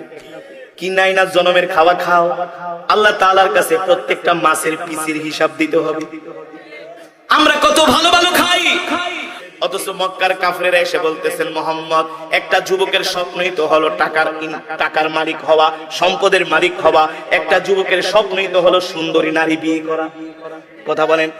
একটা যুবকের স্বপ্নই তো হলো এমপি হওয়া, মন্ত্রী হওয়া, মেম্বার হওয়া, চেয়ারম্যান হওয়া, রাষ্ট্রপতি হওয়া। দেখেন না আমাদের দেশে ক্ষমতার জন্য করে কি? কিছু লোক দেখলাম নমিনেশন দেয় নাই দেখা মাটির মধ্যে গড়াইতেছে আর বুক চাপড়াইতেছে। দেখেন আপনারা? দেখেন নাই? নমিনেশন দেয় নাই দেখা মাটির ভিতরে গড়াগড়ি করতেছে নির্বাচন অফিসের সামনে। কপাল থাবড়াইতেছে।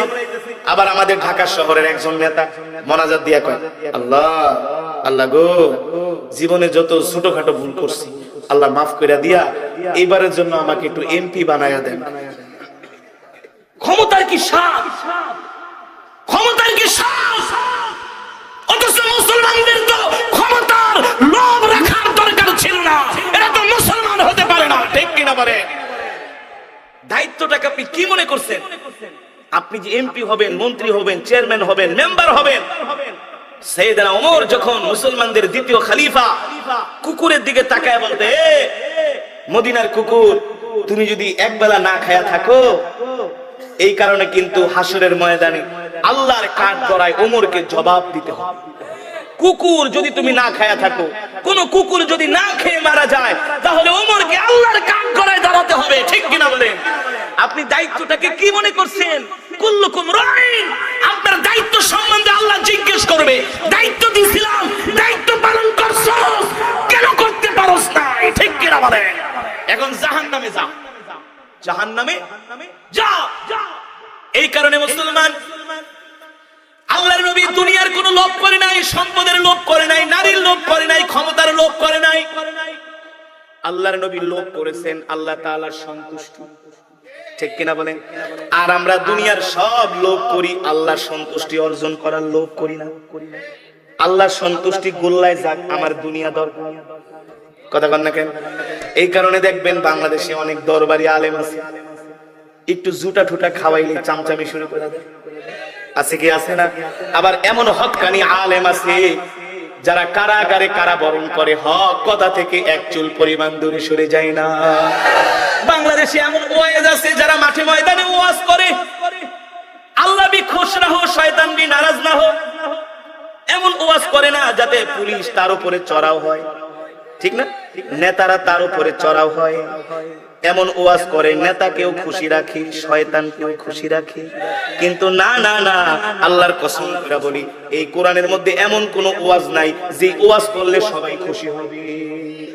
হবে হবে এই ওয়াজ করলে সবাই খুশি হবে না। যে চুরি করে চুরির বিরুদ্ধে ওয়াজ করলে চোর বেজার হবে। যে মদের ব্যবসা করে মদের বিরুদ্ধে কথা বললে সে বেজার হবে। যে কোরআনের বিরোধিতা করে, কোরআনের আইনের বিরোধিতা করে, তার কাছে কোরআনের পক্ষে হক কথা বললে সে বেজার হয়। ঠিক কিনা বলেন? বেজার হয় হোক। সন্তুষ্টি করতে হবে কাকে? জয় বলুন কাকে? নইলে হাসিমের ময়দানে মালিকের কাছে আমাকে জবাব দিতে হবে আমার দায়িত্ব সম্বন্ধে। যুবক, ঠিক কিনা বলেন? সকাল সন্ধ্যা কোরআন পড়বেন, কোরআন অনুযায়ী চলবেন, কোরআন অনুযায়ী চলবেন। যুবকরা কখনো হারাম কাজ করবে না, কখনো গুনার কাজ করবে না, কখনো আল্লাহর দেওয়াই চোখ দিয়া হারাম জিনিস দেখবে না। আল্লাহ তাআলা আমাদের সকলকে সকাল সন্ধ্যা কোরআনুল কারীমের তেলাওয়াত করার তৌফিক দান করুন বলে আমিন। 5 ওয়াক্ত সালাত আদায় করার তৌফিক দান করুন বলে আমিন।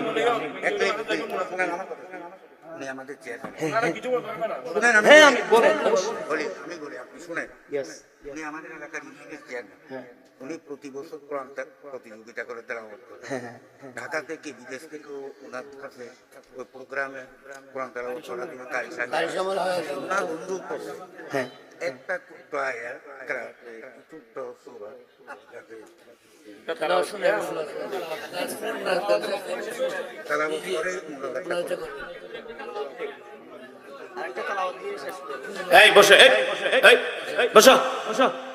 সাহস কত এখানে চেয়ারম্যান সাহেব বসে আছে, হ্যাঁ উঠে নাই, আমরা উঠি নাই, তোমরা উঠে যাচ্ছ।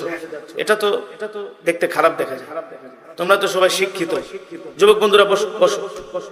ঠিক আছে, ঠিক আছে। অত্র এলাকার সম্মানিত চেয়ারম্যান সাহেব কোরআন শুনতে চাচ্ছে। যুবকরা কি শুনতে চায়? হ্যাঁ চায়। আচ্ছা শোনেন, আমি 9 ঘন্টা জার্নি করে আজকের এই মাহফিলে আসছি। আপনারা খুশি নাকি বেজার? এই কক্সবাজার জেলা চকরিয়া, পেকুয়া, রামু, উখিয়া, টেকনাফ, এদিকে কুরুশকুল, ওইদিকে আরো বাঁশখালী, কম হইলো আমার 50 থেকে 60টা প্রোগ্রামে দাওয়াত দিয়েছে আমার কাছে এই বছর। শুধু আমি চট্টগ্রামের আলামিন সংস্থা একটা মাহফিল দিয়েছি, একটা মাহফিল দিয়েছি বাঁশখালী, আপনাদের এই একটা, আর একটা প্রোগ্রাম আছে। 4টা প্রোগ্রাম শুধু আমি এই কক্সবাজার জেলা এই বছর দিয়েছি। কারণ ঢাকা থেকে আসতে অনেক কষ্ট, অনেক জার্নি। তো আমি যে কষ্ট করে আসছি, আলহামদুলিল্লাহ আমি খুশি। এখন আপনারা কি খুশি? তো আপনারা আমার কাছে কোরআন শুনতে চাচ্ছেন, আমি অবশ্যই কোরআন তেলাওয়াত করব। একবার না কয়েকবার করব, ওয়াদা দিলাম। কিন্তু আমিও এই এলাকার যুবকদের কাছে কিছু চাই। দিবে? আমি যুবকদের কাছে কিছু চাই। আমি বৃদ্ধদের কাছে চাই না, বৃদ্ধদের আমার দরকার নেই। কারণ কোন বৃদ্ধরাই বেহেশতে যাবে না। বৃদ্ধরা কি রাগ করতেছেন? হ্যাঁ, আপনার দাঁত নেই, আপনি বেহেশতে যা কি করবেন? কোন বৃদ্ধ বেহেশতে যাবে? আল্লাহ তাআলা সবাইকে 25 বছরের টাকরা নওজোয়ান বানাই দিবে। ঠিক কিনা বলেন? তো আমার কিছু যুবক দরকার, আমি যুবকদের কাছে কিছু চাই। দিবে? হ্যাঁ, বাংলাদেশ তো দূরের কথা, পৃথিবীর অনেক দেশে আলহামদুলিল্লাহ অনেক সম্মান আল্লাহ দিয়েছে শুধু কোরআনের কারণে। বাংলাদেশের এমন কোন পার্সন নাই উচ্চ পদস্থ কর্মকর্তা থেকে বাংলাদেশে আমাকে চিনে না। আমি অনেক কিছু আলহামদুলিল্লাহ আল্লাহ আমাকে দিয়েছে। তো আমি আজকের মাহফিলের যুবকদের কাছে আমি কিছু চাই। দিবে? যদি দেয় তাহলে আমি কোরআন তেলাওয়াত শোনাবো, আর না দিলে শোনাবো। হ্যাঁ, যা চাই দিবা, সত্যি দিবা, বুঝো। কিন্তু ওই যে মুসআব বিন উমাইরের মতো কথাটা বলতে যত সহজ, মানা কিন্তু অত সহজ না, অনেক কঠিন। দিবা যুবকরা? সে ঈমান আছে? কোরআন তেলাওয়াত শুনা, রাসূলের সাহাবীদের জীবনী শুনে কি ঈমান বাড়ছে? দেখা যাবে তোমাদের ঈমান কেমন বাড়ছে, এখনই প্রমাণ হবে। চাইবো? আচ্ছা, কোরআনের তেলাওয়াতের বিনিময়ে সুবহানাল্লাহ এই উসিলা আল্লাহ জান্নাত দিয়ে দিতে পারে, জান্নাত দিয়ে দিবেন ইনশাআল্লাহ। কারণ আমি মুসাফির, রাসূল বলছি মুসাফিরের দোয়া আল্লাহ ফিরায় দেন। আমি কোরআনে হাফেজ, আজকে 27 বছর ধরে তারাবি নামাজ পড়ি, এই হাত দিয়ে অনেক হিন্দুকে মুসলমান বানাইছি আলহামদুলিল্লাহ। তো আজকে যে কষ্ট করে আসছি, নিশ্চিত দোয়া করলে আল্লাহ তাআলা দোয়া কবুল করবেনই। আমি যুবকদের জন্য প্রাণ খুলে দোয়া করবো। এমনকি আমি কিছুদিন পরে ওমরায় যাব, আমি খানায় কাবার গিলাফ ধরে বাইতুল্লাহর চৌকাঠ মুনতাজিম ধরে আমি দোয়া করবো যুবকদের জন্য। যদি এই এলাকার যুবক আমাকে দেয় তাইলে দোয়া করবো, নাইলে করবো না। দিবে তো ইনশাল্লাহ।